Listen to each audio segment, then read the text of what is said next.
Sorry for everybody's or some people's technical issues. It'll probably strike me next, but welcome back.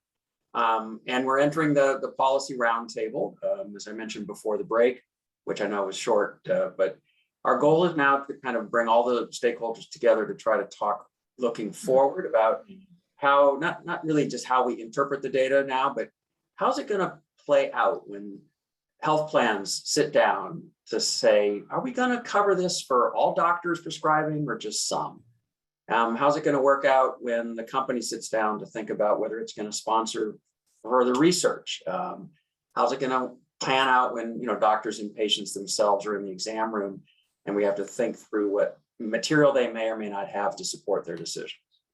So with that, let's go to the next slide and let's introduce the members of the Policy Roundtable. So we have with us still Milind Desai and Martin Marin, our clinical experts. We have Gwen Mays and Lisa Sahlberg, although Lisa is hopefully going to be with us on camera. She is with us at least. Oh, there you go. Great. Sorted it. Good. And we also have John Watkins, who is also, I think, in process of joining us. But since we have at least one or two new faces, Carla, can I introduce you and let you, actually, I should say, would you introduce yourself? Sure. Yeah, my name is Carla McSpadden. I am a pharmacist by training, a board certified geriatric pharmacist. I've worked in long-term care. I've worked for a National Pharmacists Association doing policy and advocacy work. I've worked in the HUR medical affairs divisions in the pharmaceutical industry. And this year I moved to Humana, where I'm director of clinical formulary strategies. And that includes drug management strategies on the medical benefit. And I'll go ahead and state that my conflict of interest is that I am an employee of Humana, which is a national health plan. You tried to hide that from us, I know, but there you go. All right, and John, are you back with us yet or not? Okay, well, John Watkins, who will join us, is he's listed as the residency program director out at Primera Blue Cross, but for decades he was in charge of their internal deliberations, their pharmacy and therapeutics committee work, and is well known for establishing value-based formularies and really being a thought leader in the area of how health plans translate evidence into coverage policy. So we'll be fortunate to have a representative from a national health plan and a leading regional health plan, especially when John joins. All right, so, and a fair amount of our conversation usually is about coverage, not because we're trying to do the job of the health plans for them at all, but again, what happens that first day when the FDA approves a drug honestly has been happening for some time before that, and that is health plans are having meetings and they are starting to think through how they will cover it. There may even be some early negotiation going on between them and the drug maker, certainly trying to understand the role in therapy and potential pricing even before a price is announced. And I should note, again, that sadly, Bristol Myers Squibb chose to come to make public comment, but not to participate in this kind of direct chance to address some of the issues around the role in therapy and how patients and clinicians can be supported to make the best use of Mavacamten. And we regret that they chose not to be part of that conversation, which most drug makers are doing now, and they view it as a part of their social responsibility to participate in a transparent discussion, especially when patients and clinical experts are at the table. So they chose not to, but we will bring up some issues that are certainly more in their court than in others. So when we start to talk about potential coverage policy, we don't usually start with the providers. We usually start with something else, and we'll come to that. But let's start with the provider part, because every coverage policy as it's written will say something about whether it's going to be restricted to specialist prescribers or prescribers at certain designated centers of excellence. That's not done as often, but it's done sometimes. Procedures are more often to be limited in that way in coverage policy. That certainly when bariatric surgery first got started, Medicare only covered it at a designated center of excellence, and they had criteria that people had to meet. But let's talk about Mavacamten and its rollout, because even the clinical expert guidelines, and maybe I'll ask my first question then to the clinical experts. The clinical expert guideline, the clinical expert I guess, guidelines, AHA and ACC, they recommend referral to multidisciplinary centers of excellence. So that might run at kind of cross currents with the general idea that mavacamten could expand access. If it's only going to be prescribed by the docs at these centers of excellence, is that what should happen? I mean, maybe pose it that starkly for you. Should it only be prescribed by doctors at these centers of excellence? What are the pros and cons? And we'll think obviously of how payers are going to think of this in terms of how they apply it to their policy. But Milind, let me start with you, because I know you were very passionate about the possibility that mavacamten could expand access, but the guidelines say it should only be prescribed by specialists at centers of excellence. Thank you very much. And thanks for allowing me back in for this. Oh, you're first in, you're not back in. First in. So, this is always going to be a tricky question. And the answer is not going to be simple. But look, this is my philosophy in life. I strongly believe in the pie of medical care should always get bigger. Okay. So one, I don't believe in slicing the pie. I believe in expanding the pie. That's perhaps the MBA taught me that. The flips, but as a academic society, we have to be very cognizant of the fact that, number one, there ain't enough centers of excellence around there. There ain't enough substantially experienced providers around to take care of a lot of these patients. So the question is, should we be mandating patients be referred to only select centers, or should we be doing a better job of educating and creating more set of experienced providers and create a tiered system? Look, every center cannot be a Bentley dealership. Okay, every center cannot be a Bentley dealership, but that doesn't mean that centers cannot have cars, for the lack of a on-the-fly analogy. So, there could be tiered layers of experience. One, the bottom of the pyramid is the primary care providers, then the primary cardiologists, then the centers that deal with more advanced therapies, and then there is the Bentley dealerships. And we perhaps have to start thinking about how to make the pyramid bigger, as opposed to let's restrict the scenarios. I think as an opening salvo, I'll just leave there for more conversation. I'll have more comments down the road. All right, that's great. I'm still thinking about cars and pyramids and trying to figure out what goes inside what, but I get your point. And it's something that does come up with certain drugs, especially that have a narrow risk-benefit profile, or the risk of diagnosis being wrong is sometimes a piece of the pie. Martin, did you have anything you wanted to add from your perspective on how, not even just thinking about the lay of the land today, which is obviously important, but is there a way to make it better for patients in the future, this issue of wanting the expertise, but maybe not wanting to travel 9 hours? I mean, just a couple. So let me quickly answer, that, and maybe also just take a second to answer the prior, question as well. I think, look, I hear Milind, but look, in this situation, and each situations are different and unique. There's no question that I would like to see. I don't know what's going to happen, but I would like to see, out of safety, that this drug roll out a certain way, and that is that it should be given selectively in certain centers with the expertise to give and follow these patients longitudinally. I think that is going to be the right thing to do initially.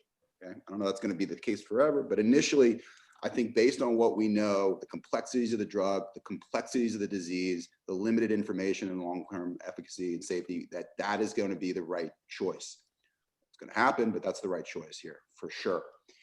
In terms of access, I mean, I think that, in terms of access for patients, look, I mean, we've come such a long way. I mean, just to put in perspective, and in the last 10, 20 years, the access to expertise for this disease in the United States has increased exponentially, led by efforts from the HCMA and Lisa to create centers. I think we're going to improve on that by more centers. There's more interest in the disease. There's more people training in HCM. The visibility is much higher. I think we've got technology on our side. You've got ability of platforms to access patients in a way that can't get to centers. All that's going to make it a different scenario to some degree in the future. That will be better than today. Great. So this is perfect. I have almost every member of the policy roundtable with their hand up. So I think was a good question to start with. Gwen, let's go with you first. From a patient's perspective, hi, Carla. Just to mention, most HCM patients now understand that part of their care is to coordinate and assist with local cardiologists or local family practitioners and centers of excellence, be they local centers of excellence or those far away. So I have all three of those, lived with this a lifetime, so understand how to go about that. I can't imagine, and I see a tremendous difference in expertise, confidence, et cetera, in all three of those, but they welcome the collaboration. And so collaboration exists. HCM patients need to have a local cardiologist who understands for emergency care or that AFib or trip to the ER. But you're getting, as was said before, more of a hub spoke type arrangement or a multiple tiered arrangement as the sophistication and the knowledge of this condition improves. So just wanted to add a couple of points. Okay, great, thanks. Lisa. Thank you. So to echo what everybody else has said, the Center of Excellence model has been proven out over years, so much so that a concept that we in the inner sanctum of the early HCM community built out has now been recognized by the AHA-ACC guidelines as the best method of care, whether it be a comprehensive HCM program and for easy understanding from neonate to heart transplant and everything in between is a comprehensive. A primary, they may not do surgery, they may not do neonates, they may not do transplants, but they do the meat of HCM care, and then your community doctor. They all have a role here, and please don't think that we don't understand that more education is needed. We're launching a program in 2 weeks called HCM Academy to teach people all over the world about what HCM is and how they can better identify it and treat it properly. So there are efforts underway to be more robust in treatment and options. But I want to caution that with what I see every day, which is the community level learning. So community cardiologist diagnosed somebody, we're looking at the images with that person and helping them find a specialist. The quality of community-based echocardiography in HCM is woefully lacking. So the things that we're talking about, like drops and ejection fraction, these are critically important features that need to be measured by expert eyes, because if they're wrong, this could be catastrophic for the patient. If it's not monitored well, it could be catastrophic. So you want to make sure you have that highest level of imaging with true protocols set up to look at HCM, get the mimickers out, get the amyloid Fabry's pulled out of there so you're not giving the wrong drug to the wrong patient. We want the right drug to the right patient. So payers, beware, you might be paying for drug for somebody who doesn't actually have HCM if a community cardiologist is prescribing it. So let's translate that through then for payers. And I want to raise just a couple. You guys may have obviously your hands up for things you already wanted to say, but we know that from looking at lots of other new drugs that sometimes the consideration is given to allowing a prescriber to do it if they're in consultation with a center of excellence. So that it doesn't have to be at the center of excellence itself, but the doctor has to attest that, yes, I've talked to the folks at Mayo. By the way, is this a predominantly Northwest, North Dakota, Minnesota? I just hear a lot of accents and people named Sahlberg and things that sound like you're all Jersey, honey. I'm all Jersey. Okay, there you go. There you go. Wrong time to try to generalize, but it was just interesting. It sounded like I was hearing a Northwestern or a mid-Northwestern aspect of this. Okay, but so that's one thing to consider. And you may have heard earlier today that general idea that Mavacamten as another oral option could expand access. But again, we've got this feeling that everything from diagnosis to the decision-making between procedures and drugs and when that might switch is felt right now to be best handled at a center of excellence. So how do you think of translating that into a coverage policy for a drug that's 75, we're guessing, $75,000 a year. And whether that actual price when it comes out will make a change in the way you might think through this. Carla, I put about 9 questions on the table. Sorry. What do you think? Yeah. I mean, I think where we're thinking right now at Humana, which to the point earlier of, we do think about these drugs as early as 2 years out. So of course, there's lots of folks in the company that have been monitoring and tracking the data so far for this drug. And I think where we're thinking right now with coverage would be somewhere in a happy medium, I hope, somewhere in the happy middle, where we're not going to open it up to, all community physicians, but also not limiting just to, centers of excellence as well, but rather a group of cardiologists that have HCM expertise or in consultation with like a center of excellence. So something like that is what we're currently thinking. How would you operationally, how would that work? How does a doctor demonstrate expertise in HCM to you? It's attestation. So it would be attestation on the prior authorization form. So actually, John, before you even, Lisa or Melinda Martin, do you think doctors know whether they're experts in HCM all by themselves? Do you feel comfortable? Most of the times, doctors want the health plans to have a light touch. This is a pretty light touch. A doc can say, yep, I know what I'm doing. Is that good enough? No. It never is. It should never be. It is not just about a myectomy or, we've had these precedents in the past, primary PCIs, CABG sites, TAVR sites, folks who were giving Ticocin, folks who are giving PCSK9. So absolutely, there needs to be some level of checking, accountability, etc., that should go in. Absolutely. And Lisa, you feel the same? I've met a lot of patients who told me they have a great doctor for their HCM and to find that they are completely mismanaged. And when they get to a center of excellence, their care is literally turned on its head. So I am working to help correct that problem with every fiber of my being. But we still have a long way to go until community cardiologists actually have a deep enough understanding of when to refer and when to treat themselves. The understanding of anatomy is not where we need it to be to have everybody prescribing this. So having a core lab read or having an approval from a recognized center of excellence, either through the HCMA or with the criteria that we've set forth, I think is a good starting point. And we're happy to work with any of the payers to help them understand this model better. We need to make sure that the right people are getting this drug, because for those who it's going to be most impactful for, if the wrong people are getting it and there's the wrong impression of what this drug is going to do, nobody gets ahead. So maybe we start with very tight parameters and review it every year or two to see when we can loosen it up a little bit. But I think we can be reasonable. And Carla and John, I don't know that you heard my comments this morning. I am a, what's the word I'm looking for? I'm a former health plan administrator. So I think they call that recovering because, quite get over the experience. So I can argue with myself as a patient advocate or the payer. I have very interesting conversations in my head, trust me. But we need to set up strong systems, not just for launch, but for the long term of this drug, because we're still learning a lot. John, thank you for being patient. And thank you, Lisa. Go ahead, John. Sure. And first of all, thank you, Lisa and Gwen, and all the other patients that shared their stories this morning. It really helps us to know what the experience is like. You want Northwest. Primera is about as Northwest as it gets, including Alaska. So we have a lot of very remote geography, and we're very sensitive to those issues.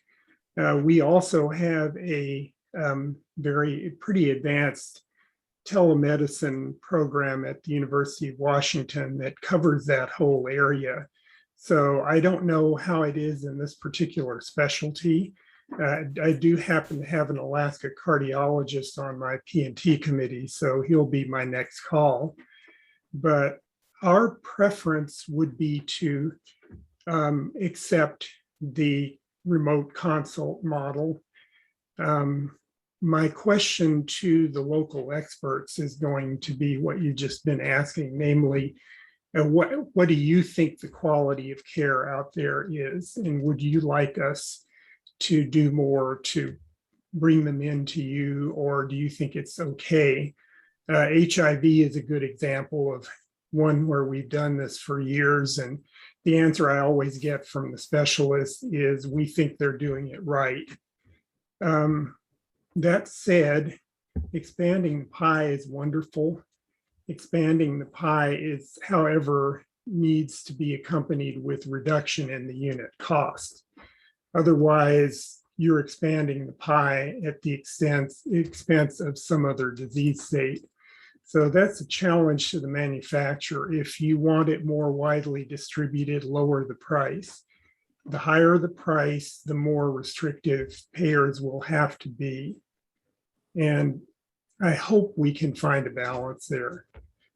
And Lisa, you kind of alluded to the issue of reauthorization. Every payer is going to want to know. Normally, we reauthorize things like this once a year. So when it comes to that point, how do I know it's working? What should the criteria be? And again, we will probably look to experts to help us define that. So that's kind of what's been going through my mind. We'll see where the price point hits. Yeah, I think it's fair to say that even though in some ways you would think about this clinically as we have been, but the price point is going to play some factor in how payers will think about how to manage this tight versus loose approach. But Lisa, I mean, your perspective on the importance of patients having a fully comprehensive, kind of excellence around their care. How would you feel if a policy recommendation out of this process were that plans consider contacting your group to receive counseling and guidance on how to do that? I mean, plans don't always do it that way because especially a national plan has to really make sure that they provide access in every nook and cranny, and they might not be able to be that picky about which centers that they would identify as centers of excellence. But it sounds like you've kind of created this idea, the center of excellence, and help march it forward. So do you think would it be a reasonable thing? Would you mind getting a whole bunch of payers knocking on your door saying, how do we do this? Have a couch, they can all sit out there and wait as long as they want. I'll talk to them all. We are more than happy to partner with the payer community to help them understand the needs of the community. As I said, I can have arguments with myself all day about access points and the necessity for all of the testing that we do in HCM. I believe that patients have to be good consumers of healthcare, and we have to teach them how to do that. And we have to provide the resources so they can make the best decisions for themselves that don't have long-term negative consequences to the best of our ability. We can't always predict HCM, but as was discussed in the recent summit, and if you haven't looked at the data from the summit, or if you haven't looked at the Voice of the Patient report that we have issued, I encourage you to go do that. The summit is still available online for 4 months. It happened last weekend. If you want to understand the disease, that's a great place to start. But we need to get to the point where we're all on the same table here. I wanted to make it more efficient for the centers of excellence to give the care that they need. I want to make it more effective for patients to get the answers that they need in the time that they need. And I want to make it more cost effective. I'm just looking for kumbaya here. So I think it's actually close to possible. When we started this concept, we took the best practices of Mayo, Cleveland, NIH, and looked at what worked there in that comprehensive care model for HCM. And we've built upon that over the years, including such things as mental health services and depression evaluations and relationships with weight loss management programs so that we can take care of the whole patient. When we do it that way, look at the data that was published out of Tufts and Minneapolis Heart back in the day. When patients are treated in that model, their outcomes are better, the mortality rates are very low, and they spend less time in the hospital and emergency rooms. So win-win wins, and it doesn't really cost that much to do. So what do we do about another thing that comes up sometimes with centers of excellence, which it tends to be the people who are plugged in through online communities, through academic centers, and those people tend to be white, and those people tend to be wealthier. So how, if we're going to go with a kind of a center of excellence, hub, spoke approach, et cetera, Does telehealth have a role to play here? Are there other ways to make sure that patients in, again, different kinds of communities have an equal shot at getting into this center of excellence mode? Has anybody thought of ways to do that? Martin, you've got your hand up. Maybe this is a separate issue, but go ahead if you'd like. Yeah, I was gonna just make a comment on the prior point, but in terms of the question you're asking now, I think it's a great question. I don't know if I know the answer. I bet Lisa's thought probably more about that than anybody in terms of what effective measures and strategies we can take to improve the access to care, particularly for certain minority populations and in economic situations, and certainly telemedicine will have a play there. I have no doubt that that's part of the answer. There's certainly other strategies. I just want to make up one other point, though, just to come back to this, because I really want to make sure that, I think there's some payers on here. I just want to make sure we're clear that one of the greatest concerns that I have about this initiative in terms of the rollout of Mavacamten is the concern related to if it does in fact roll out initially to all providers without any checks and balances, or the idea that it has to be given by certain physicians in certain institutions or certain centers, that is a setup. That's going to be a setup for potential real concerns about safety with this drug and disease. That the interface of this drug with this disease at this point in the broad community is a setup, in my opinion, for a real blowout. Okay, and that'll end the whole thing quicker than almost anything. So I think that we've got to have a small pie before we've got a bigger pie. How to do that and what attestation is defined as in terms of who can give it, that can be worked out and discussed, but it's got, in my opinion, it's got to be a small pie right away, not a big pie. And if we do a big pie, I think that's opening the gates for things that we do not want to see happen. All right, Milan, you had your hand raised before he said that. So Thank you. Couple of comments. So I do not want my comments to be misconstrued about expanding the pie. The expansion of the pie is that of education and improving, enhancing quality of imaging, not expanding the pie of, the neighborhood CVS doling out Mavacamten. No, number one. Number two, your comments about how to improve access to patients. If the pandemic has shown us one thing, it is we can ramp up telehealth like nobody's business. We can ramp up telehealth like nobody's business. So I think this thought process lends itself very well. The other huge point that Lisa mentioned a few minutes ago is suboptimal quality echoes and this and that who am I to judge if the echo quality is suboptimal? I mean, what we can do is leverage technology. In my other role of clinical operations, active conversations I'm doing with the organization, with the enterprise Cleveland Clinic, is when a patient gets transferred to us, they often don't show up with their images. Or if I get a patient referred to, we have to rely on discs being burnt and mailed. Can we do automatic image transfer? There's technology, cloud-based technology available right now. So can we leverage those kind of things where my patient can be sitting in Southern Ohio or Eastern Pennsylvania, and they are going to their local doctor? We are making shared decision. He or she has looked at the echo. He or she thinks this is what it is. He or she runs it by me, if at least initially, till we have a mutual confidence built up. And okay, you're good to go. I mean, we are gonna have to leverage some of these tools. Otherwise, we just do not have enough providers. got it. Thank you. Carla, go ahead. Yeah, I just want to comment about the kind of finding that medium space, right, of the pyramid that everybody's talking about, and just offering that from our perspective, we have to balance access to care, because we are a national health plan. So we have to make sure that there is enough access, enough prescribers, but also balancing the operational efficiency of trying to, I said attestation is the way in which we assure, that those folks have that expertise. And to do anything beyond that gets into operational difficulties when you're talking about expertise, but not necessarily board certification. And then thinking about that across every drug that we manage, and how we would do that, like Aduhelm, et cetera, right? There's a lot of new drugs that we have to think about that. So we've prioritized drugs that have a relatively small N and extremely large price tag, like gene therapy, where we would, of course, assure that there's more specialist evaluation. So I hope that provides some context as to us trying to find the happy medium.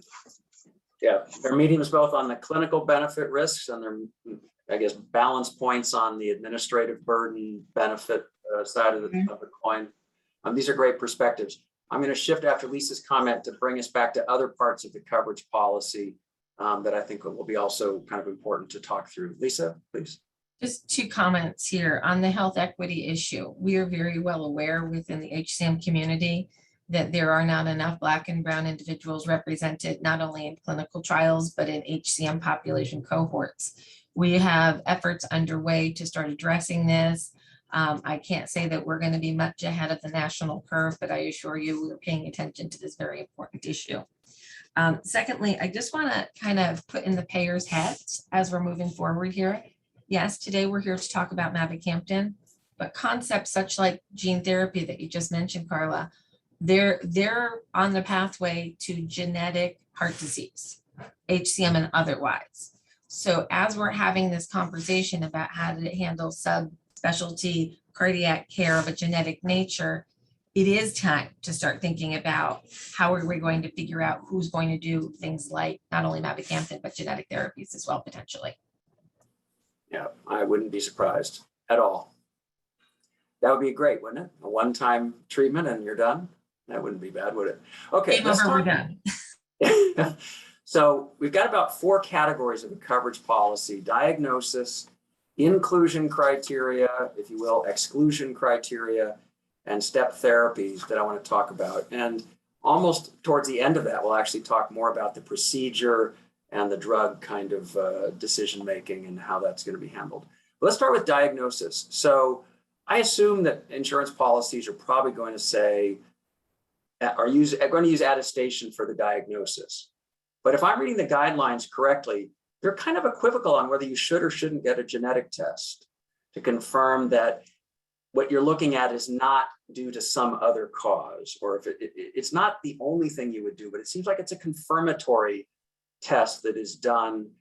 And I wonder, I don't even know right now if the clinicians find it difficult to get coverage for that. But now that there's going to be a very expensive drug, maybe the payers will say, yes, we want to be very precise with this diagnosis. So we're going to require a genetic test before you can get Mavacamten. Payers, where do you think your own thinking, if you've thought about this at all? If not, we can quickly go through the clinical experts, but where do you think you are on that issue around genetic testing? Carla, has your team thought about that at all yet? Do you know? Yeah, we've been thinking about it. I think the opinions that we've heard thus far lead us towards not requiring genetic testing as a step towards access to Mavacamten. I mean, we've heard from several that genetic testing doesn't necessarily lead to meaningful treatment decisions. It's basically just incomplete, I think is the word that, one of the physicians used. So that's where we're leaning today. John, go ahead. Yeah, we're one step behind that, but in terms of the general question of how to approach, we're going to ask the same questions. And again, usually we look to our local experts or sometimes national ones. And my question, a lot of times there will be a diagnosis that or inclusion criteria in the study that required a test like that. And the question payers need to ask, is this something that happens in the real world? because I don't want to require something that you would only expect to see in a trial population. Right. So let's find out from the clinical experts. You guys get to be our local clinical experts for the day, but honestly serving a national audience. So, and Martin, you guys may have different opinions on this, because if we think of a narrow risk-benefit ratio, and you think that there are some bad diagnoses out there of HCM, and patients would be put on Mavacamten, and if we'd only done a genetic test, it would have forestalled that. That might sway your thinking. So let's, and Gwen, I'll get to you in a second too, but Milan, what do you think about genetic testing as part of an insurance requirement for coverage? So I share Carla and John's opinion. First of all, let's put some things in context. If you take 100 patients that walk into your clinic with HCM, clinically diagnosed HCM, and do genetic testing in all of them, at least according to published data, the genetic positivity yield rate is about 30 to 40%, maybe a little higher, maybe a little lower. We can argue about numbers, but that is where it is. So I live on Main Street. Main Street, USA, what am I going to do with the other 60% patients that have bona fide HCM? Now, look, could they be harboring some other genetically mediated disease?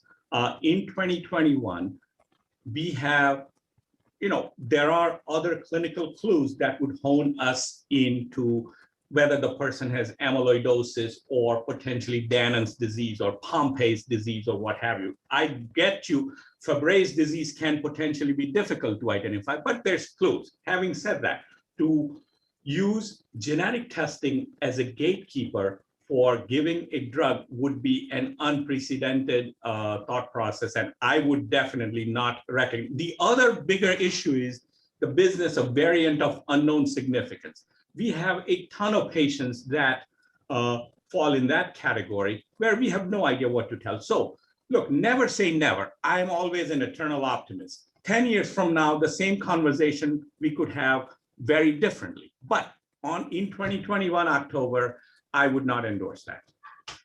Carla, it sounds like that just mirrored the discussion that you described to me. It sounds like very similar. Gwen, and then Lisa. A couple of points for our payers when you talk about genetics. Just please keep in mind that you're not only genetically may require, it sounds like you're not, testing for someone for HCM, but also that means their siblings and their offspring as well. And so, there's a potential ripple effect, either, from a legal perspective, from a health disclosure perspective. And you could have a family policy. So if someone tested positive, does that mean everybody else in their family has to be tested? So as we all know, when you get into the realm of genetic testing and patients' rights for disclosure and information, it can get a little bit dicey. I, as you've heard, lived with it all my life. I was only tested genetic testing last year. It was never a consideration for me to receive proper care.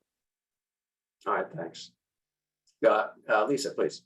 Kind of quickly here, that I do see a small role for genetic testing here, but only to rule out the mimickers. If something comes out with a VUS, a positive or a no mutation found, to me, they would all be lumped together for the purposes of Mavacamten. But if somebody were to test out for Dannon's or Fabry's or amyloidosis, these things can be treated differently. So I do see the value. I will tell you that when we entered the direct to consumer clinical genetic testing back in about 2005, we were $8,000 to $10,000 per panel, and now it's under $500 per panel. So it is cost effective for what Gwen said, not only to rule out the mimickers, but also to identify the family members for cascade screening so that we're not going through echoes, EKGs, checkup with cardiologists on a recurring basis for a genetically negative child. Got it. Thanks. Martin, go ahead. Yeah, no, I was just going to add really one other point there, and that's that I agree that genetic testing is, I just don't see that as a requirement, an upfront requirement, if not for the following reason too. This Mavacamten is for the treatment of outflow tract obstruction, symptoms related to outflow tract obstruction. The chance that another disease outside of HCM would have outflow tract obstruction, these mimickers that have been raised like Fabry or Dannon's or amyloid, is incredibly low. So it also doesn't make sense there as well. Okay. So as far as the diagnostic process, one last, hopefully small question. Again, the health plans could just say diagnosis of HCM made by clinical specialists. If you look at the specifics, as you guys know, of the guidelines, they say, left ventricular wall thickness of greater than or equal to 15, 13 to 14 is borderline. Do you think the health plans need to get into the details there and have it documented via the echoes, or can it just be HCM? That's what they've got.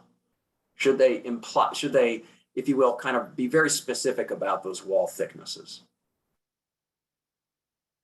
Well, I think I'll just jump in. I think that I'm not sure that it necessarily has to be specific about wall thickness. I think what it needs to be specific about is the presence of outflow tract obstruction, okay, in the setting of a normal or hyperdynamic systolic function. That's the main issue here, even more than wall thickness per se. That's the critical point. Obstruction with hyperdynamic function.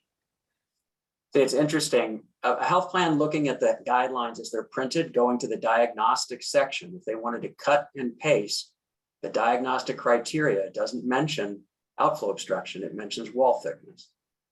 It's kind of interesting. Yeah, well, diagnosis is a different issue, but yeah, I mean, right, exactly. And so, but in terms of treatment here, right. That's a different deal. Okay. No, sometimes it's helpful for us because, insurers, they do have great teams, but they often do rely on those clinical guidelines. And if the clinical guidelines themselves are structured in a way that might have them kind of misrepresent what the diagnostic criteria are, it's just something we can help highlight sometimes. Linda, go ahead. So I agree with Marty. So, the thought process needs to be a two-pronged thought process. First is this a clinical diagnosis of HCM? Number one. So, you've gone through enough of a thought process to rule out phenocopies and to Rita Redberg's point earlier in the day, the hypertensive heart diseases of elderly, all those things, happy stuff. So that's step one. And then, for the purpose of the current conversation, Mavacamten, at least right now, is being discussed in the context of outflow tract obstruction and to relieve it. So, first make the right diagnosis, then the right indication within the context of the right diagnosis. So HCM, then OHCM. Got it. Carla?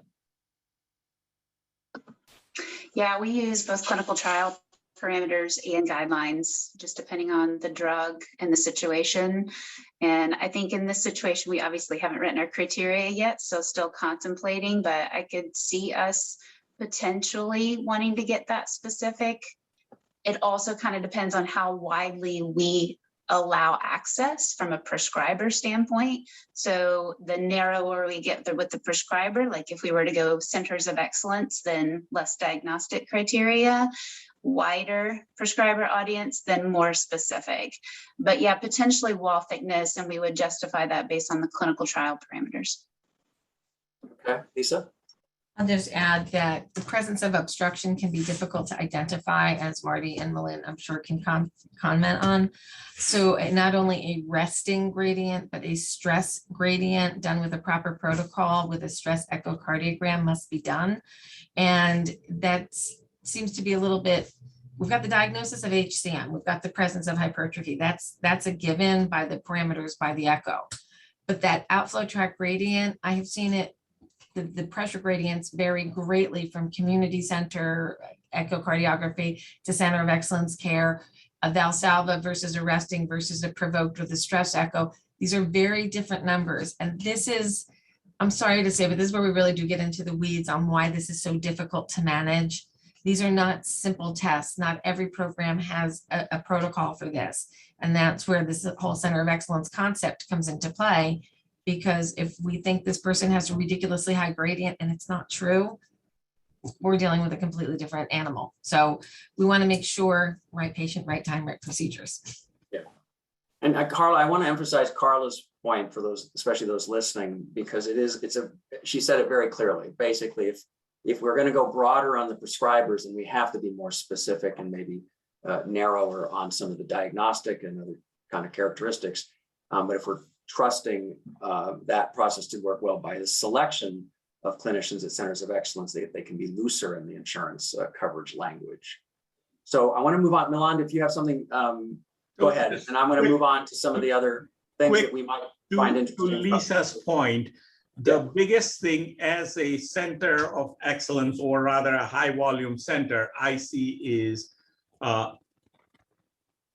you do not have non-obstructive HCM unless you've done a thorough job of ruling out obstruction. Resting obstruction is seen only in 25% cases.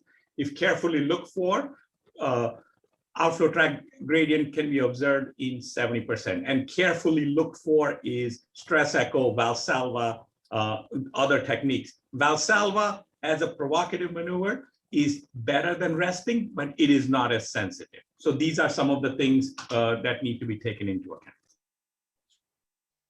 And I continue to hear the argument being made for centers of excellence through all these nuances. It's not that easy, is it? We all, and in some ways it'd be much easier for everything if it were. All right, here's an approach I'm going to take. I'm going to read the inclusion criteria. Wow. Inclusion criteria from the Explorer trial. And as Carla mentioned, many times plans won't have access to great clinical experts, not at first, and they may just take those clinical trial criteria and start with those as the default, at least for their coverage policy. Now, again, there's a tension, because if the FDA says it's covered for all patients with HOCM, then the trial, and then again, plans usually will try to come up with some way to define that in a way that is a little bit narrower or more specific, I should say. And we don't know obviously what the FDA label will say, but let me just read the full list. And then I'd love to perhaps start with the clinical experts and say, yep, it's reasonable to have all of those in as far as a part of coverage, because if the patient doesn't have that, then they really aren't great candidates for Mavacamten. And we'll just see where the degrees of freedom or the gray zones might be. Okay, age 18 and over, they have to have body weight bigger than 45 kilograms. Diagnosed with HOCM consistent with all the guidelines. Documented LV ejection fraction greater than or equal to 55%. New York Heart Association class 2 or 3. Documented oxygen saturation at rest greater than or equal to 90%. There are other inclusion criteria, but that's a pretty good set there. Are any of those things that you just said, you should say, no, that should just be thrown out. It was just kind of a random criterion used for the trial, and it really doesn't mean that patients who don't meet that wouldn't benefit from treatment. Are there any that stand out for you, or are they all pretty reasonable to stick with? Martin, maybe I'll start with you first this time. They're all reasonable, except the only one that would be, I think, up for question would be the O2, peripheral O2 sats. It'd be incredibly unusual. I mean, to have a low sat below that, the patient would have to have another disease process, not HCM. So it was probably in the trial to exclude patients that had primary pulmonary disease. So if you're trying to exclude patients with primary pulmonary disease here in terms of clinical utility, then I guess that's okay. But in terms of is that something we usually measure in terms of HCM clinical evaluation? No, it's not.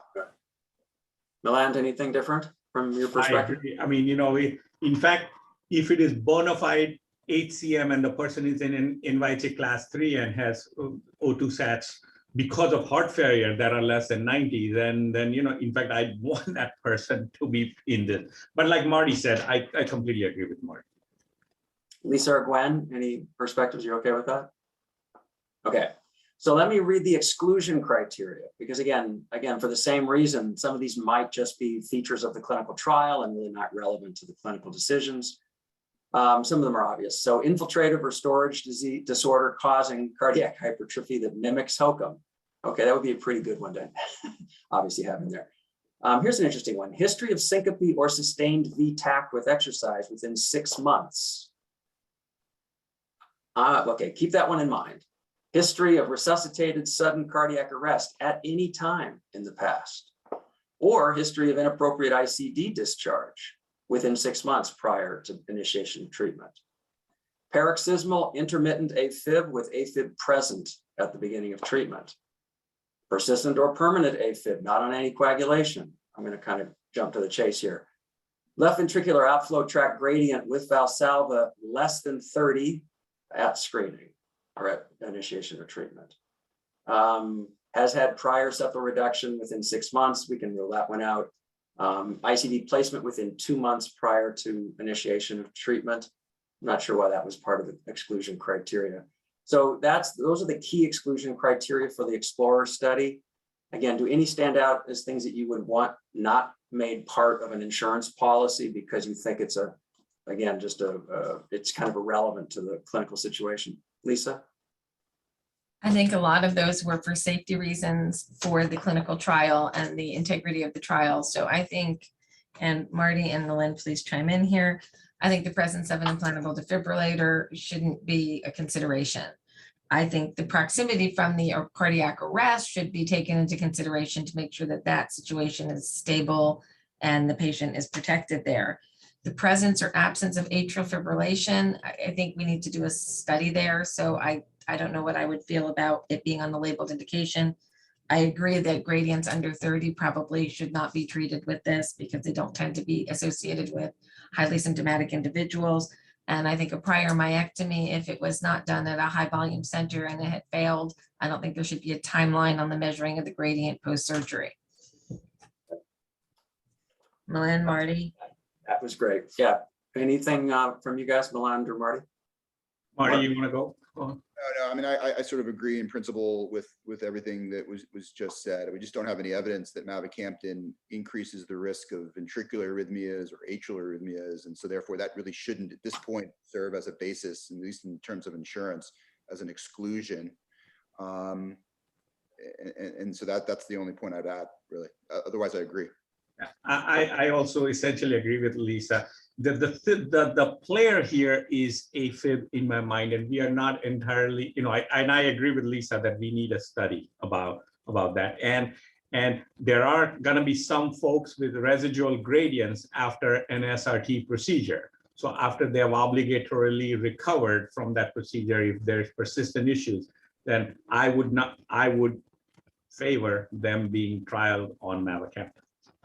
Okay. John or Carla, before I move on to step therapy issues, anything you'd want to add or ask about the clinical criteria? Not for me. I think that's helpful. Okay, good. All right. Step therapy means different things to different people, depending on whether it's in the FDA label in particular. But let's start with beta blockers and calcium channel blockers. 95% of the patients, I believe, in the study were on one or the other. I don't know if the FDA label will again specify that patients should be on them or have not received adequate relief from them, et cetera. We'll come to disopyramid next, but any issues with the idea that payers would be likely to include that as a first line of treatment before Mavacamten, beta blockers and calcium channel blockers? Clinical experts, would you view that as reasonable? That's reasonable. That's how the trial was designed. That makes a lot of reasonable sense in the context of the history of these drugs and treatment of this issue. So I would say yes, that makes sense. Okay. Are there any patients? Go ahead, Lisa. As much as you hate the term step therapy, I do believe that many patients do respond to the baseline therapy, so it's reasonable to give them a try. I wouldn't push it much past 30 to 60 days that they're trying these agents. If they're going to have really, life-altering side effects from the medicines, fatigue, et cetera, after the first month on the drug, they tend to fade off. So if they do 60 days, I think it's reasonable to suggest that before going to something that's far more costly. Yeah, I agree with what Lisa and Marty have said. In the pure terms, the trial was designed as such, and we have to rely with the trial guidelines as such. But like Lisa said, a lot of people learn to live with their beta blockers and the side effects, etc. So once past 60 days or whatever, you've given it adequate try, because then compliance goes down, especially in younger folks. Then they learn to live with their disease rather than the side effects of their disease. So in those situations, I would contextually consider switching them to Mavacamten. All right, good.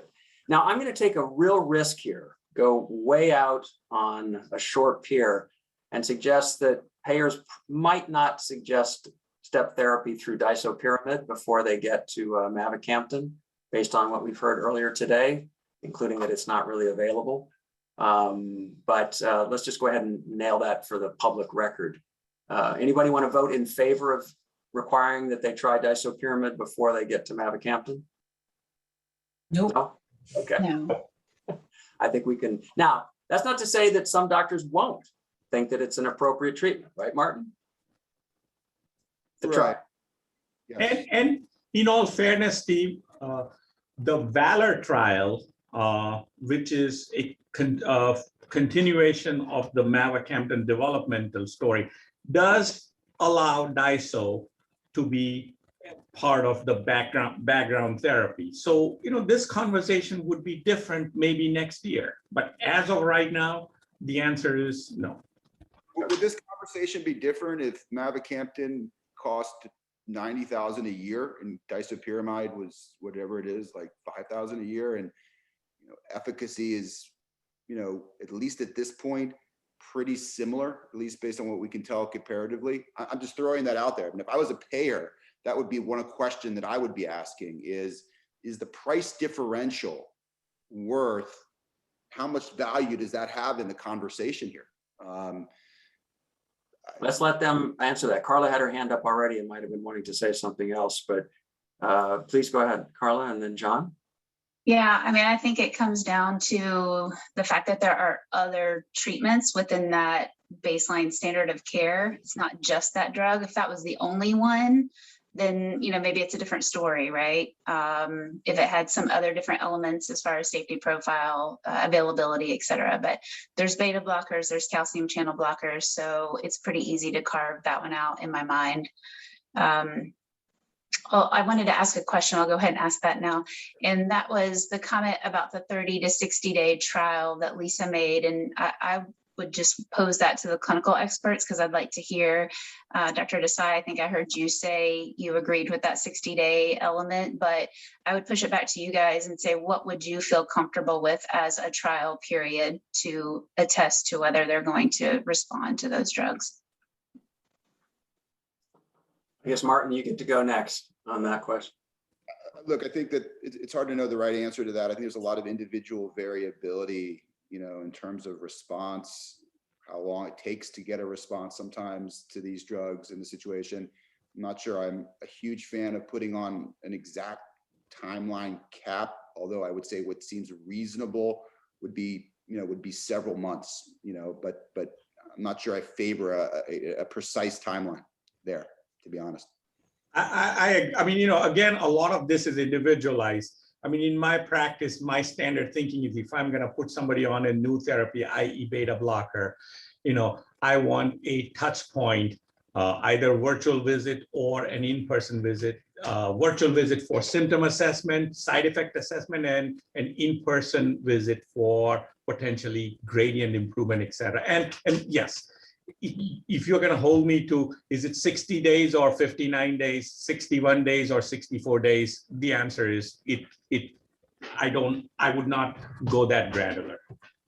The other comment before I forget, Marty made a comment about similarity between disopyramide's effect and mavacamten's effect.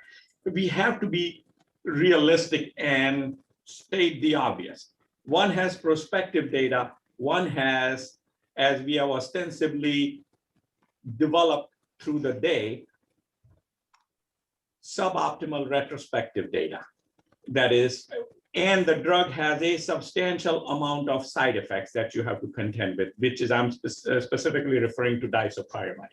Yeah, but we know it's safe. But we know it's safe over long periods of time in patients with HCM. So safety record is very good with disopyramide. I mean, there are side effects, but it's safe. So Marty, again, not to digress, but I will digress a little bit. The safety record of aspirin in primary prevention was awesome for a long time till it is not. When it was tested, the safety record of hormone replacement therapy was awesome till it was not. So we have to do scientifically rigorous studies before we make those comments. I don't agree with that example here. I mean, I understand what you're trying to say, but we've got 30 years of experience with disopyramide in the clinical arena. I mean, we would know if there is a signal of safety that was related to the drug here. I hear your point about other drugs, and that applies to other situations. I just don't think that's fair to label that here with disopyramide. And there are a lot of patients that go on disopyramide. They do very well. They go back to class 1. They don't have side effects. It's safe, and it's cheap. It's cheap. I mean, I'm providing a No, balance. that's why I raised it. I mean, we heard issues around its availability, and maybe I was emphasizing my own thinking that case. And you raised the hypothetical. If availability were not an issue, and we have a drug, you can always move on after it if it doesn't work. That's part of clinical rationale. We can try it, and if it doesn't work, then use Mavacamten. And then the question does go back to the payers. How do you think through this? I will say from our experience looking at it, if it's in the clinical guidelines, don't be surprised if some health plans will say that patients have to try it before they get a much more expensive treatment. So that's just something to say that happens, because not all health plans have the same bandwidth to reach out to clinical experts or hear from different ones. So this is a possibility that some health plans will insert disopyramide because they'll find it in the guideline and they'll say it should be part of baseline care prior to using Mavacamten. Yeah, I'd like to hear from the parents about why they wouldn't do that. Why would you not do that? John, why don't you give it a shot? Yeah, I was going to say originally we wouldn't do it simply because of the availability issue. But if you assume that there is an adequate supply, then we will look at the guideline. And as you all know, there are guidelines and guidelines in terms of how evidence-based they are. But if it appears to be reasonable, I should ask a formulary reviewer to actually pull the literature that's based on, and at the minimum, take a look at summaries of it and make sure that there's reasonable solidity behind it. But if that's the case, then why should I pay nearly twice as much, and certainly not way more than that? Another point that you've just answered for me that hasn't been asked yet is assuming that we approve Mavacamten, and many plans, if it's expensive, will require a trial just to verify that it's working. So it sounds like if one wanted to do that, and I'm not saying we necessarily would, but if we did, 3 months might be a reasonable point at which to ask for a response from the provider as to whether it's working or not. The other logical time to do it would be 6 months. And in addition to the time it takes it to work, we're sensitive to the frequency with which you are going to see the patient. I don't want an extra office visit just being required just to satisfy that. I tell you what, let's try to see if we can really knock that one out quickly and then come back to what I think is the disopyramide issue that Carla and I'm guessing Lisa want to talk about. So real quickly, clinical experts, you start a patient on Mavacamten and insurer wants to see documented benefit, even if it's just you ticking a box saying, is the patient receiving adequate benefit? Would it be 3 months at which point you'd know? Would it need to wait till 6 months? What do you think? I would say I would feel, so there's two, as I alluded to earlier. Sorry, 3 or 6 months. 3 months. 3 Because months. here they're not going 3 to months. quibble. They're 3 going to months. say it's either going to be, okay, 3 months, you get 3 months. And you would be seeing them 3 months in anyway after you initiated treatment, right? Okay. Martin, is that consistent with your clinical practice? Not even sooner, given its negative inotropic benefit at lowering gradient that improves patients' symptoms. And you should see that within weeks, more than even months. But yes, 3 months is reasonable. Okay. Apologies, Milan. So thank you, but 3 months will be our note here. Carla and Lisa, we can go back to the issue of disopyramide, hypothetically or in the real world. Let's talk about what might happen with it. Carla? Yeah, I was just going to make the comment that I think there's a difference between prescribers having that drug in their toolbox of options and a payer requiring it before access. And so that's, kind of the basis for my comments. Again, it would be different if that was the only baseline drug available. Then we'd probably rethink that and pull that literature and look at it more closely. But the fact that we have beta blockers, calcium channel blockers, gives us something good, to assure before we get to Mavacamten. And again, doesn't preclude a prescriber from, using that in their own toolbox. I will say that, we're just completing now a project that we call Barriers to Fair Access, in which we look at the correspondence between the evidence and what the insurance policies are saying for a set of fairly priced drugs. And in not a few cases, they do take a long list of drugs that are listed in a guideline, and they require treatment with every single one of them before you can get access to the new, more expensive drug. Not every plan does that. I wouldn't even say it's the majority by any extent, but it happens enough that it's one of those key kind of policy issues that we like to try to address in this discussion. So that's why I raised a point, and maybe I was being flippant at the beginning, but if disopyramid is there when they go to look at the clinical guidelines, there will be some plans that start out requiring disopyramid before Mavacamten. I would be pretty sure that will happen somewhere. Lisa? Couple of items that I'll wrap up quickly. Number one, I do think there is still going to be a role for disopyramide through different formularies, et cetera.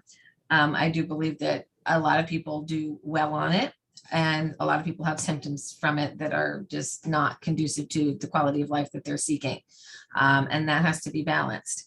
In terms of if somebody's going to load on Mavacamten, how long should they be waiting for, to evaluate success and then continuation of drug? I think that needs to be discussed too. If you're on it for 6 months and there's not an improvement, are you going to stay on it longer just because, or is there going to be a reassessment period? I think that's a very reasonable question to ask, especially for a highly priced drug. So you're going to want to see some benefit for that. What I don't want to see happen is that these clinicians who are subspecialty care clinicians in very busy practices spend more of their time documenting and validating their point of view as to why they believe what they believe. From the community, I don't think that they should necessarily be making those decisions. The experts should be making those decisions. So a mechanism has to be put in place for a core lab review or an assessment from an expert in the field to really make those well thought out decisions so that the right patients get the right drug at the right time, if I haven't already said that. Good. And again, that almost echoes a bit of what Carla's point, which is that if you're working primarily with centers of excellence, some of these decisions can be left a little bit more flexible than in other situations. Okay, this is really helpful. So let's just talk a little bit then about the Mavacamten versus procedure issues. Now, again, no plan is going to require step therapy through a procedure to get to Mavacamten, just because they might think that a procedure, an invasive procedure, would be cheaper in a 2-year time frame or something like that. But on the other hand, we have a large pharmaceutical company with a lot of interest in direct to consumer marketing, to clinician marketing. No one's going to be out there pushing disopyramid or calcium channel blockers. And there's not really the same marketing aspect, in some ways at least, for procedures. So I would just wonder, how are we going to keep the patient and the families adequately informed? You could say centers of excellence will do this because they'll be a little bit more immune to some of these pressures, but there are other steps from a policy perspective we can take to make sure that the information that patients and clinicians are getting is fair and balanced, so that the decision about whether it's a procedure or a drug is driven by what it should be driven by. Again, Lisa, you may have already been all over this. There goes your hand. I didn't expect that you wouldn't have a thought on that. I've put a lot of hands up on that one. And I will say real quickly, we did a review of drugs for endometriosis several years ago, and the patient community was very worried that procedures were going to be somehow discounted as important, and people were going to be driven to the drug, where what they really need was a good surgeon to help take care of their condition. So I'm not saying that that's exactly what's going on here, but how do you think about this balance of information and incentives? My bias is that I have worked with probably 5,000 or more patients who've undergone myectomy in the past 20 some odd years. I have seen the amazing results of surgical myectomy. In the properly selected patients for alcohol septal ablation, I have seen a lot of success. I will tell you early on, we saw a lot of damage from unbridled enthusiasm, that it was an easier procedure, so people went there faster. That was a mistake. And we also had another mistake in HCM care. Dual chamber pacing was going to cure hypertrophy and get rid of obstruction. That was a mistake. It didn't work out that way. So as we enter this new time of a myosin inhibitor, we do this with a great deal of the team behind the HCM movement in the United States, I'll call it. We've been burned. We've seen things that didn't exactly work out. So we go into this cautiously in a stepped approach. We're all learning together, but there's reason to have promise on these drugs. There's reasons to believe in this mechanism. But this is where I argue with myself. I've seen the value of surgical reduction. I've seen the value of alcohol septal ablation. I've seen the value of disopyramide. This is not one-stop shopping. It's not one therapy fits all. It is highly specific to so many variables that go back to the guidelines on shared decision-making. When is it the right time for the patient to go for a surgery? Do they have the right anatomy for an alcohol septal ablation? Are the side effects from disopyramide just too bothersome? These are really deep discussions. Unfortunately, and I could advocate on behalf of all of our HCM experts, they don't get paid enough to do these consults with patients. These are hour-long conversations. You know how long you get paid and you know what you don't. Okay, so these people are out there giving this information in the best way they can. We're there to help patients make decisions and sift through the data and talk to their peers. We're trying to show the balanced approach, and it's time consuming, but both need to be available. Everything needs to be on the table here. We can't just put everybody in one bucket. Okay, I might steer back to Gwen later to hear her thoughts on this as well, because I'm sure you've had both your personal and other experiences on thinking through this. John, do you imagine any world in which the payers would try to steer patients in some way to make sure they know about a procedure before any, I mean, can you imagine that? I've not seen it in any other arena, but Yeah. would you imagine? Speaking from the ethics side, I can't imagine anyone requiring it. Would they put out informational materials? Some payers might do that. What I was going to say is, Lisa, I want to work with you guys. If there are payers in some situations may be able to work with a responsible patient group to help get the word out. And if you have the materials, the decision support tools, starting with the list of all the right questions that you need to ask that specialist when you get in there. And if I could wave a wand and have my perfect world, yes, you would have an hour specialist for that discussion. You should. It's anything that has even a 0.5% mortality risk. I want to make sure that people go into that with their eyes open. Now, that's an N of 1. As you all know, payers will range widely over this issue, but I can't imagine anybody that is going to take a hard position of you have to do this. Yeah, Carla, I can see you nodding your head. Yeah. Yeah, I agree. Martin, go ahead. Yeah, I just wanted to, I know time is important here, but I had a question for the payers here. This has been something I've been thinking about for a long time, so I wanted to throw that out there. This is a unique situation. There may not be any more parallels to it in other areas of cardiology or maybe even medicine, where you've got a drug that's coming available that's going to cost a lot of money per year, that the average age for patients to go on it is early 40s. So you can expect decades that patients will be on this drug, decades on this drug. And on the other hand of the coin, you have a one-time procedure, not just surgery, but surgery or alcohol ablation, one-time procedure that provides enormous benefit for low risk when done in experienced centers. The cost differential, as we heard earlier today, is out of the universe. I mean, it's not even in the realm of this universe. It's not even, there was the words were used to describe it. You can't even put numbers on it. So I'm wrestling with this fact that we're going to be faced here in terms of payers. I mean, you know, how do you look at that? I mean, how do you reconcile that issue? I Carla, can go ahead. start, yeah, with a few thoughts. I mean, as John said, like it comes down to a lot of, you know, ethical deliberation, of course, and what can we do? What can we require for patients, for members in that regard?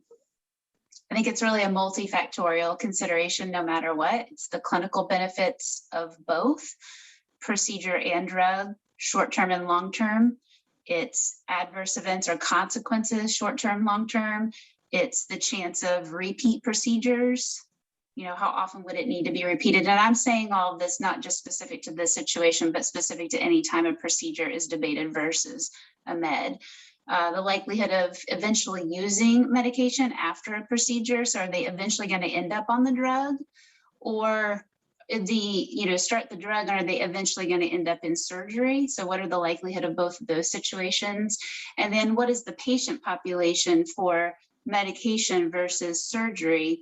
And in this case, with Mavacamten, it doesn't seem like, you know, they are surgery eligible patients, at least in the clinical trials. So it's not like you would think about surgery first before Mavacamten. I mean, you guys can tell me if you feel differently about that. But the longer that they're on the drug, then that may become a deliberation between them and their healthcare providers, right? But that's just some of the thinking there. Let's go to Milan, and then I'm going to come back to John, and Kim may have a question too if we have time to get to it. But Milan, go ahead. So like Lisa just mentioned a little bit ago, this is not going to be a one size fits all. I mean, it is going to be many different ways how you're gonna how you're gonna meander through a given patient or a given patient population. Number one, so you are theoretically gonna have some folks who respond really well and they can continue for a while. The important thing here is going to be, we as the medical community have to be true to ourselves. You start somebody on Mavacamten, how long do you wait till you throw in the towel and say, this ain't working? It is time to face the music and get on with the program. That's, I think, and we don't know the answer to that. You know, you titrated this, titrated that. So that's we have to be true to ourselves. The third thing important, to Carla's point, you know, the current conversation related to the Explorer trial revolves around class 2 and a small proportion of class 3 patients. But there is upcoming trials, there's upcoming data where the folks that are going to be studied, we don't know the results yet. In a few months, we will know. The folks that are going to be studied are predominantly going to be folks who met, the Valor study is about patients who met criteria for surgery or SRT. I mean to say that. So that will shed more light down the road. And so we will be continuing to have this conversation evolve. But to me, the most important part is we have to stay true to ourselves. When do we say this is not working? And it may not be one size fits all. Yeah. I also, Martin, I appreciate the question. Oh, let me hold off on my comment until Gwen has a chance. Go ahead. Just a couple of thoughts about, since I will be facing this decision probably within the next year. There are things that we haven't really brought up. When we think about cost, or I think about having a myectomy, yes, the data is very strong. It's very persuasive. I am so fortunate to have access to the very best of care. But when I leave Rochester, Minnesota, I live alone. I'm going to have a long rehab program. I'm going to have home health care. I'm going to have to go through cardiac rehab. I'm going to have multiple visits there or to other centers close by. So I think as a patient, when I think about having a medication versus having surgery, even if I felt that my quality of life were comparable, I look at it in the totality of the impact on me, my ability to drive, to care for myself, fix meals, et cetera, et cetera. And just want to maybe put a little context in that, because all of the expense of those and those lifestyle issues are they going to be covered as well, right? So are all the trips for the follow-up care to either monitor the ejection fracture or monitor post-surgical myectomy? Those are the things that I, as a patient, take into consideration as well. All right. I actually want to pose a question to you, Lisa, if you don't mind. And if you manage to wrap in what you were going to say into the answer, that would be brilliant if you can. But we're getting close to the point where I want to ask you guys to think of some final comments. But before we do that, again, just because BMS isn't at the table, it doesn't mean that we shouldn't talk about the price and its effects on access. And Martin's question kind of raised it almost as a hypothetical. How far, are we willing to go to try to, to save money for the system by restraining the choices to patients, or at least steering them one way or the other? So my question to you is, would access be better if this were at a lower cost? And does the patient community, in many ways, you've been such a leader in creating not just, an advocacy group, but creating knowledge, awareness, a culture for this kind of set of patients and their families. Do you have a role in advocating for a fair price or a lower price? Or is it all just okay? I mean, it's hard, it's not how do you view this and your role and what we should do about the price? Because it is an issue, obviously. So as I mentioned, I'm from New Jersey, and therefore by the water, I must be quite opinionated. And a number of my friends are here today and they can attest to that. When genetic testing came on the market and they wanted $10,000 a test, we beat them up. We went back to them and explained the value and their place, and now we're under $500. I love genetic testing for families when they want it and it's got value.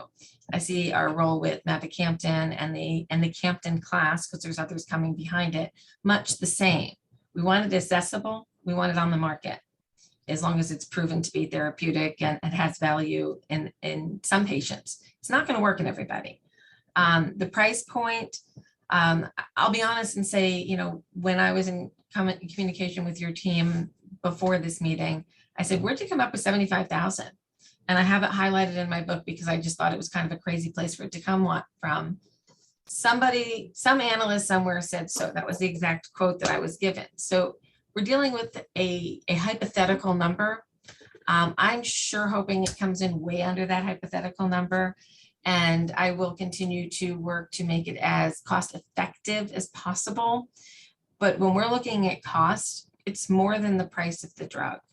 And I do want to kind of call out ICER a little bit on this, that I don't think there's been enough research, time, and consideration given to the economic burden of disease of HCM and what we're expecting this patient population to cover. So I would like to see the conversation become more robust in that other area of cost. So cost is a lot of things. I will tell you right now, at 75,000, if that's where it came in at, less than 5 or 10% of all patients with HCM would probably have access to this. And I can't see that that will be BMS's goal. They're going to want to make back that nearly $14 billion sale price of myocardia, right? So let's be real. They need to make enough money to keep them interested in the game, and we want the therapy to market. We're going to have to find a balancing ground, and we will continue to have these conversations well beyond today.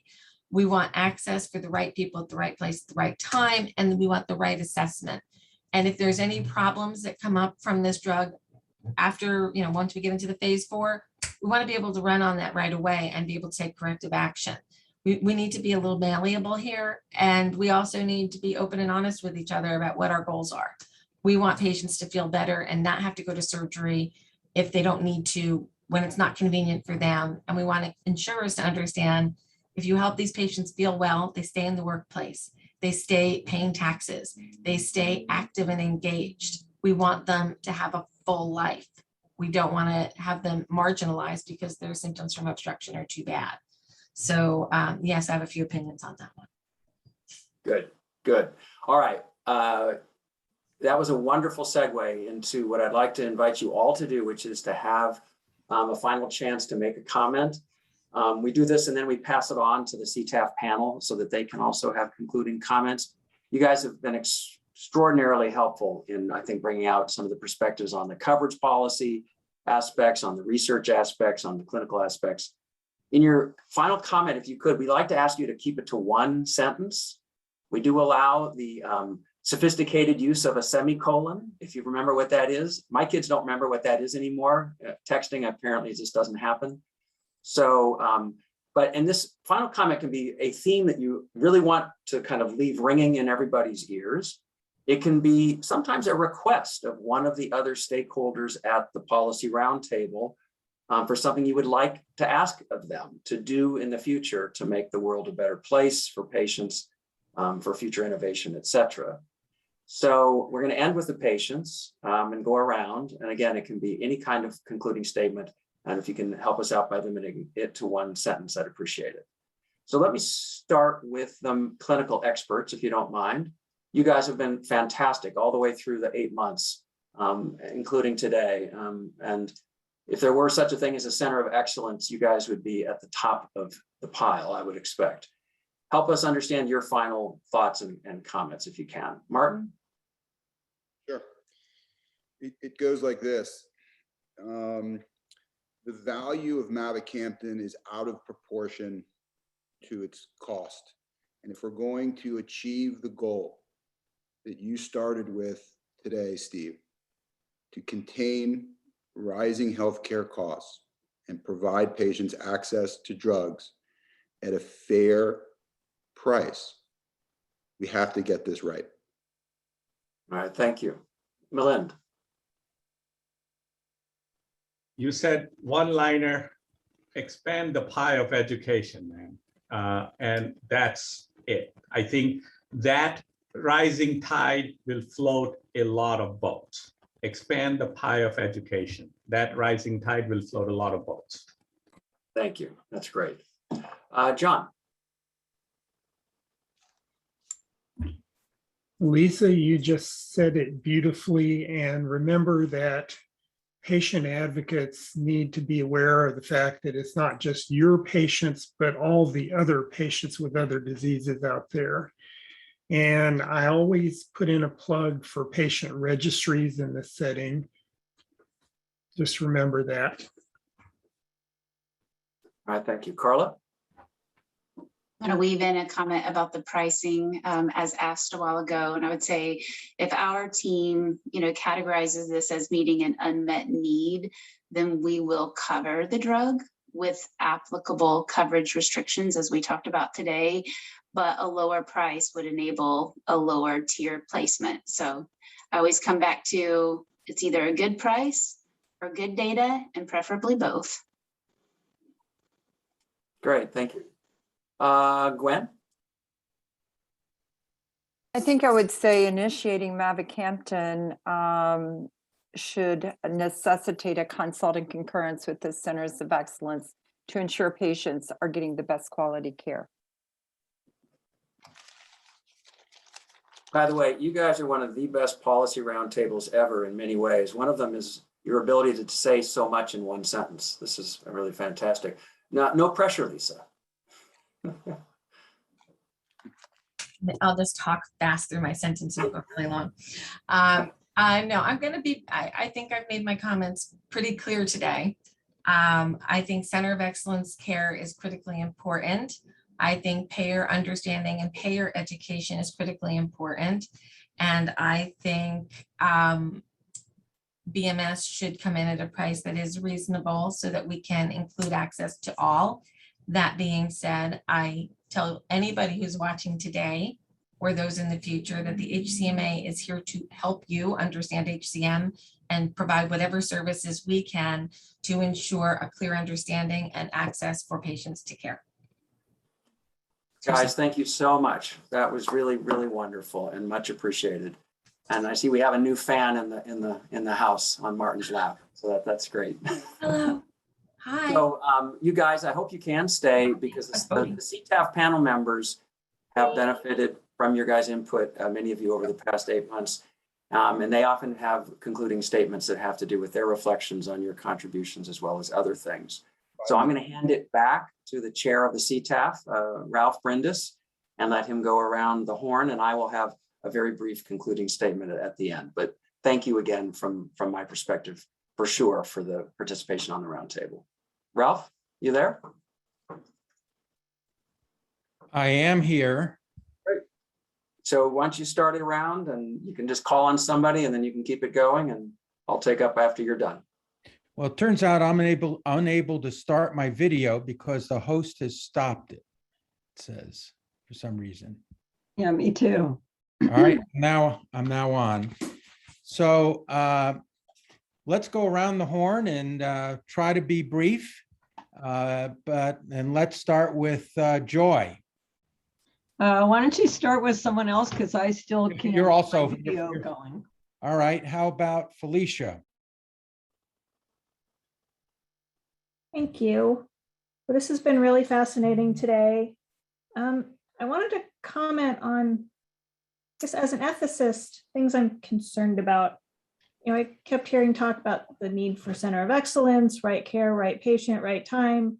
And all of it just makes me question how we structure clinical research in this country and probably beyond. You know, there are so many unanswered questions. We're being asked to make judgments about a therapy that we just can't answer. And what I want to know is not just, does this drug work, but how does it work compared with all the other options that are out there? And we just really don't know that. And it makes me worry for our patients that all of them essentially become ends of one as we try things and try to figure out what's best for each patient. And that's not different from other conditions, but here the consequences may be graver.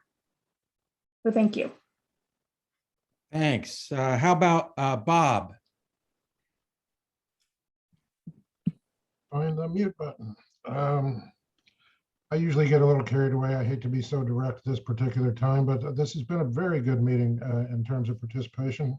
I want to reiterate what Steve said to the panelists that we've had giving voice to all this. My pushback is going to be pretty much directly at you, Lisa, that the HCMA. I think it's up to you guys to tell Bristol Myers what the price ought to be. I think you should start with the economic work that ICER has given you here. I think you should head right at that 12,000 number and make them come to bat on this, get ahead of the game.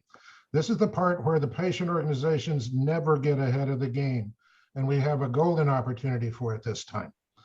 That's exactly what Bristol Myers deserves for not participating with us today. It's frankly what drug companies deserve from the patient voices of the world every time these things come to happen. There's a place to start from here, at least start the conversation. Hopefully beat them to bat. I'm fine with a PR campaign starts immediately after this meeting on that particular price target. Let's go to bat there. And additionally, to make the economic stuff better, it's actually on the patient organizations to come up with the contextual data, the other burden that we're always talking about that patients have to bear. No one else has access to developing that data.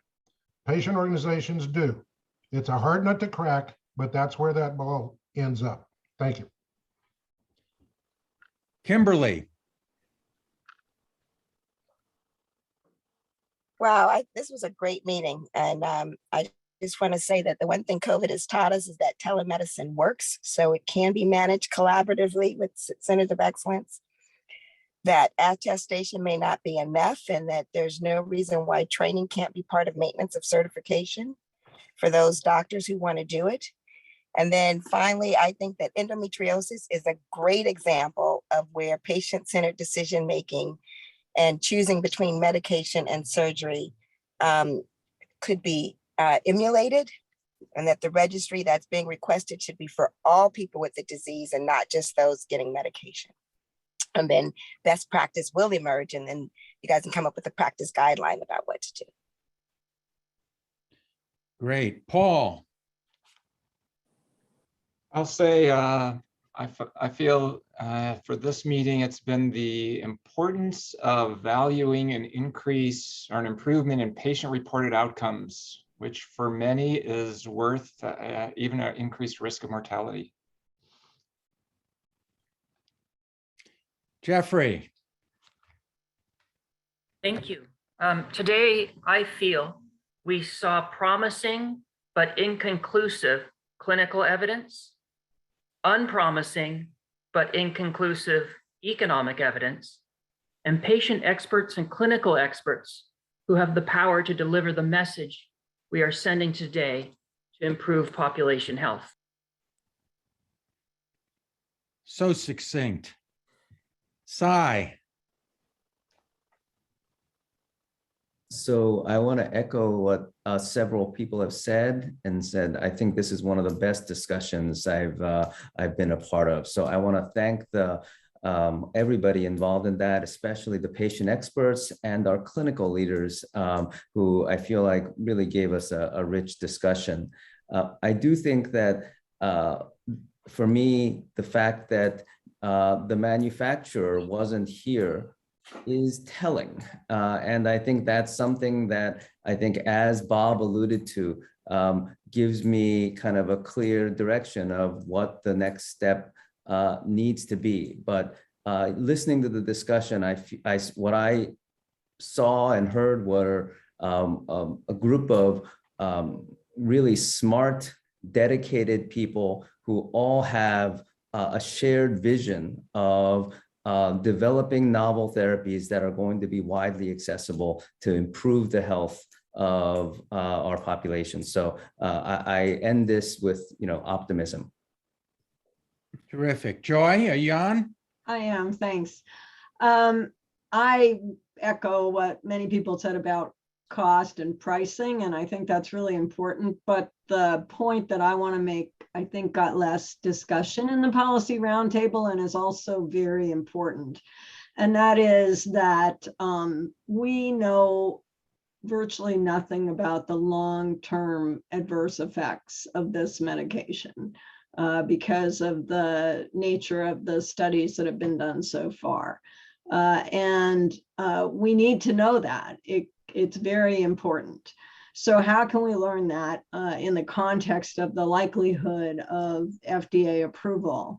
One thing would be to go beyond registries, and I'm thinking about what CMS does. I don't know if other insurance plans can do this, but this idea of coverage with evidence, of requiring for coverage that the pharmaceutical company continue to collect data on adverse effects in a very structured way, not just adverse event reporting to the FDA.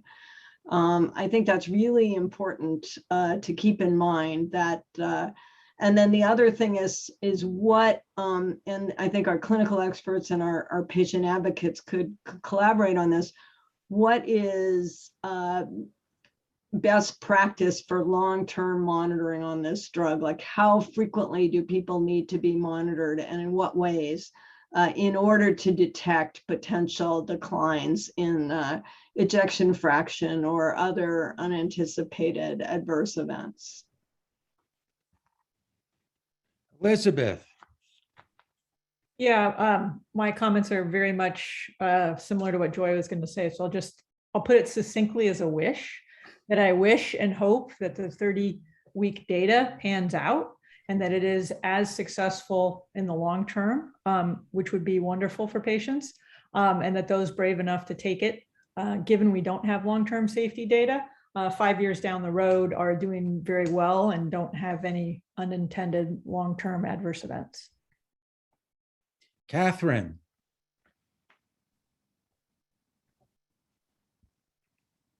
You're on mute. I pushed the wrong button, sorry. Great meeting. The roundtable I thought was particularly useful today because we learned the big picture. We learned how all the different pieces come together. So it really was important today to help me understand what the patients were saying, what the experts were saying, and to put it into a cohesive whole. Rita. Thanks. I'll echo, it was a great meeting. I was also going to note that it's very frustrating once again to hear all the data that FDA will make a decision on and be missing so much that we think is important in terms of length of the data, evidence. I do think it was great there were patient-reported outcomes, But like Joy, I was thinking that this would be a very good reason to have coverage with evidence development. And I would want to see a randomized controlled trial where the random arm was isopyramide or whatever conventional care is, and not just suggesting it, but actually requiring it and making it contingent for continued coverage and approval of this drug, because unfortunately, all too often, these post-approval trials don't ever get done. And as I think someone's already said, a registry is very incomplete. It doesn't tell us how you would have done if you got the alternative treatment. And I think, of course, the adverse event reporting is especially important. And we know, unfortunately, that registries and the data needs to be publicly available. The FDA adverse event reporting database is very incomplete, and we really need complete reporting to make it good for patients. So those are my wishes. I share your wishes, Rita. Richard. This was an excellent presentation by the patient advocates in particular at the roundtable. They're incredibly well informed, which I think helps us a lot. Given the reliance of third-party insurers and formulary developers on ICER reports, ICER should prepare and publish an updated and modified report to reflect the outcomes of the 3 clinical trials that are testing the long-term efficacy and safety of the drug. And I agree that patient-reported outcomes are critical with respect to this drug. Alex. I'm sad that the manufacturer only included 10% non-white patients in a trial in which the condition disproportionately impacts Blacks in terms of diagnosis at younger age, greater symptom burden, and higher impact on function. While at the same time, I laud them for including patient-reported outcomes. Great comment. Joanna. So I would agree with everyone. It's been a phenomenally helpful and useful conversation this afternoon. I think what I get concerned about is the progression from the centers of excellence through to people that are in more rural communities, and what kind of education and monitoring and training we're going to need to do for clinicians, but also what we're going to need to do for consumers. Because frequently the consumers may go to a clinician who says, yes, I can handle this, not a problem. I'd like to see a real strong educational program for consumers so they actually know and can evaluate when they need to go elsewhere. Anthony. Yeah, I echo it was a great meeting. And I too found that the role and the information of the patient groups was first class and very informative. I also echo what Bob said, that the absence of Bristol Myers really was a challenge, and we have the right to throw down the gauntlet now. So I'll make my comments before handing it back over to Steve. First, I also want to thank the content experts who put our package together, the clinical experts, the patient advocates, the roundtable, the ICER team, and our fellow CTAF panelists, but most importantly, the patients who came today for an absolutely stupendous meeting. You know, as a cardiologist who's taking care of patients with hypertrophic cardiomyopathy, I have real but tempered excitement about the oral myosin inhibitors offering a significant addition to the armamentarium for the treatment of hypertrophic cardiomyopathy. The early studies showing improved patient-reported outcomes, decreased left ventricular outflow tract gradients, improving peak oxygen consumption, lowering BMP levels are incredibly encouraging. We look forward to longer-term data to assure the hypertrophic cardiomyopathy community of this drug class's long-term safety and efficacy. As the cost effectiveness without yet a known planned price for the drug, patients, purchasers, and clinicians will hope as more such oral myosin inhibitors, such as Mavacamten, pending results of its planned phase 3 trial, will, through competition, put downward pressure of pricing to Mavacamten and enhance the affordability for these drugs for the healthcare system and patients alike. So thank you. And Steve, it's your ball. Thank you, guys. Great comments. I really appreciate it. I wanted to start as a, I guess back in the early 90s, I can almost call myself a young doctor at that point. Those of us who were training in Boston or practicing in Boston all remember Reggie Lewis, and I'm sure the HCM community is tired of hearing of Reggie Lewis. And it's still amazing to me, actually, that essentially 20 years later, there hasn't been a lot of progress on the medication side. On the procedural side, I guess it's gotten better. Maybe the diagnostics are better, but I go back to that, what happens when the FDA approves one of these drugs? There is a real sense of celebration because of all of the new potential for patients to have options for a condition that really needs better treatment options. And as you guys have all said, that's tempered in this case, as it almost always is, but to a certain degree, a little bit more here by uncertainties about the longer term safety. And that never can mean that we can wait the 10 years or sometimes 5, even 7 years, because that's probably not going to be realistic in many cases. So Bob Collier has been around around a lot and long enough to know that the FDA is going to look at this and probably give it an easy pass, despite the uncertainties. And they might put a kind of a study requirement on it at the back end. So part of what we've been talking about is a policy where we hold them to it. And in a sense, we would want the company to have their own instinct that this is the right thing to do, but they need financial incentives to do so. So one way would be through coverage with evidence development. Another way would obviously be for the FDA to get involved, because the price is going to matter. I really appreciate Martin's almost hypothetical, but in some weird ways it shouldn't be. It's a real situation when we have these drugs coming in. If it's priced around $75,000, we're going to be providing a good new benefit potentially for patients with HCM, and we're going to be adding to a healthcare system that is going to disadvantage people. And if we're worried about health inequities, those people who have the hardest time affording those premium increases are going to be the people, the unheard people too often, who are people of color, people in different circumstances that we just don't hear from as much. So we all owe it to them to get this right. I was so encouraged by the participation of the patients groups in contrast to the manufacturer and their self-acknowledged power.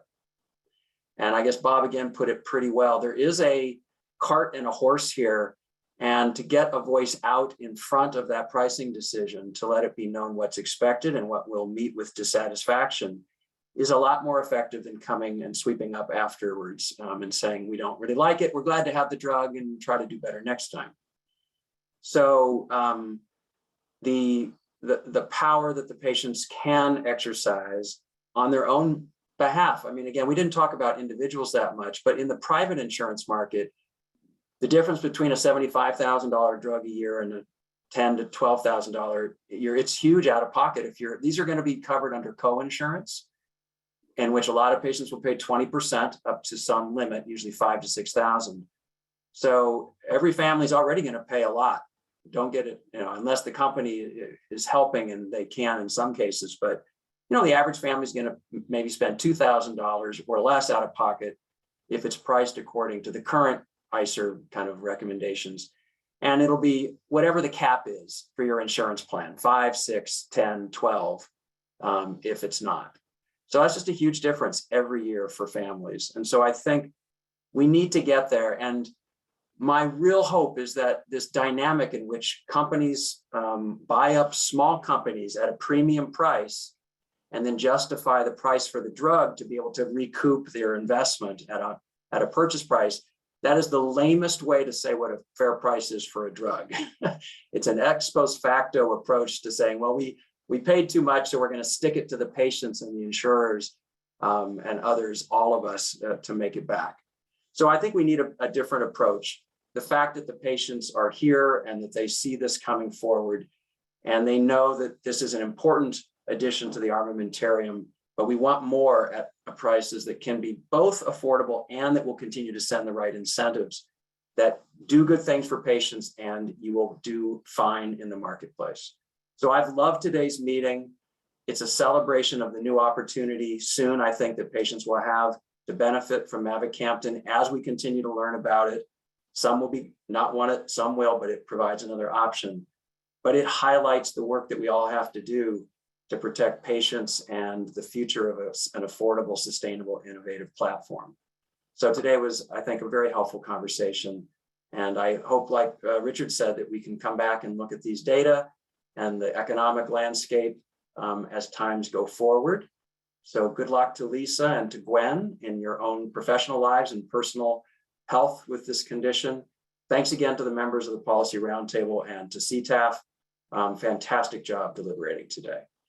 So our final report will try to capture as best we can the richness of this discussion. We will put out some policy perspectives and recommendations that will help not just payers, but the whole community, I hope, benefit from today's discussions. And I hope you all have a wonderful weekend beyond that. Thank you again. Thank you. Bye-bye. Thank you very much for the invitation. Yeah, Thank you, everybody. Really appreciate your attention today. thank you. Thank you, Lisa, Melinda, and all. Gwen, thank you.